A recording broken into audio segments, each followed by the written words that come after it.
Operation सिंदूर के बाद ministry of defence ने देश के पूरे डिफेंस प्रोक्योरमेंट सिस्टम में एक व्यापक बदलाव की शुरुआत की है, जिससे क्रिटिकल मिलिट्री कैपेबिलिटीज को तेजी से एक्वायर किया जा सके, प्राइवेट वेंडर्स को बेहतर कैश फ्लो मिल सके और डिफेंस डील्स में होने वाली देरी को कम किया जा सके। इस बदलाव के पीछे एक बहुत ही बोल्ड सोच है। लंबे समय तक चलने वाले फील्ड इवेल्युएशन ट्रायल्स को अब सिमुलेशन बेस्ड और डिजिटल वैलिडेशन मेथड्स से रिप्लेस किया जाएगा। अभी तक फील्ड इवेल्युएशन ट्रायल्स में कई साल लग जाते थे, जिससे नई सिस्टम्स को फौज तक पहुंचाने में देरी होता था। लेकिन अब डिजिटली और वर्चुअली ट्रायल्स करने की तकनीक से anti drone system, smart ammunition और ऐसे प्लेटफॉर्म्स जो लॉइटरिंग म्यूनिशंस या गाइडेड मिसाइल्स के साथ इंटीग्रेट हो सकते हैं, उन्हें जल्द अप्रूव किया जा सकेगा। ऑन ऑपरेशन सिंदूर से जो लेसन सीखे गए हैं, उनके आधार पर मिनिस्ट्री ऑफ डिफेंस ने प्राइवेट डिफेंस कंपनीज को कुछ खास प्रकार के हथियार और सिस्टम्स की प्रोडक्शन बढ़ाने का निर्देश दिया है। इसमें खासकर एंटी ड्रोन हथियार, स्मार्ट प्रेसिजन गाइडेड म्यूनिशंस और ऐसे मल्टी रोल आर्मर्ड व्हीकल्स शामिल हैं जो अलग अलग वेपन सिस्टम्स के साथ सीमलेसली इंटीग्रेट हो सकें।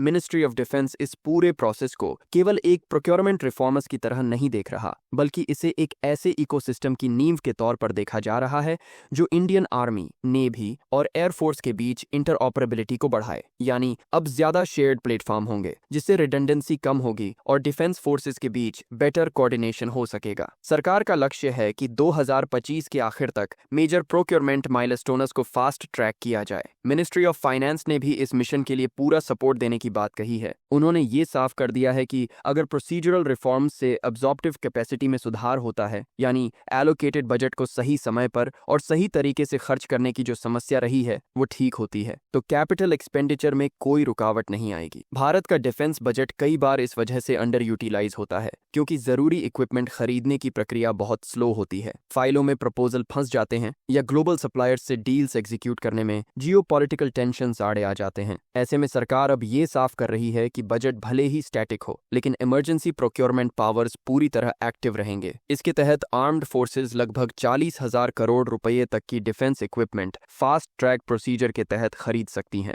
इस पूरे इनिशिएटिव को मिनिस्ट्री ऑफ डिफेंस ने रेडिकली न्यू अप्रोच बताया है। पहले जहां पेपर वर्क और लंबी ब्यूरोक्रेटिक प्रोसेसेस डिफेंस डील्स को रोकती थीं, वहीं अब फोकस है टाइम को कट करने पर, यानी फाइल टू फील्ड की जर्नी को जितना जल्दी हो सके पूरा करना। इस कदम से प्राइवेट इंडियन डिफेंस मैन्युफैक्चरर्स को भी एक बड़ा बूस्ट मिलेगा, क्योंकि उन्हें इनोवेशन, प्रोडक्शन और सप्लाई चेन इंटीग्रेशन में ज्यादा हिस्सेदारी मिलेगी। पहली बार सरकार इस बात को लेकर इतनी प्रोएक्टिव दिख रही है कि डिफेंस केवल डिफेंस पब्लिक सेक्टर अंडरटेकिंग्स की मोनोपोली न रहे, बल्कि प्राइवेट सेक्टर को भी बराबर और कंपेटिटिव चांस मिले। इसके जरिए make in India defence manufacturing को ग्राउंड लेवल पर पुश मिलेगा और भारत एक truly self reliant defence power की ओर बढ़ेगा।